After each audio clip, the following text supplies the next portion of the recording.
રાજકોટમાં કાકા ભત્રીજીના સંબંધો શર્મસાર। રાજકોટમાં કાકા પર લાગ્યો છે ભત્રીજી પર દુષ્કર્મનો આરોપ। 5 મહિનાથી ભત્રીજી પર દુષ્કર્મનો કાકા પર આરોપ લાગ્યો। સગીરાને ગર્ભપાતની દવાઓ પણ આપ્યાનો કાકા પર આરોપ છે। ફરિયાદના આધારે પોલીસે આરોપી કાકાની ધરપકડ કરી છે।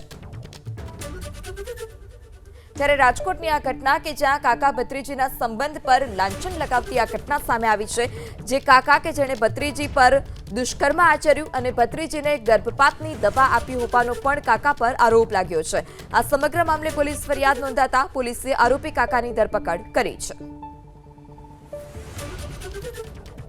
રાજકોટમાં કાકા ભત્રીજીના સંબંધો શર્મસાર। રાજકોટમાં કાકા પર લાગ્યો છે ભત્રીજી પર દુષ્કર્મનો આરોપ।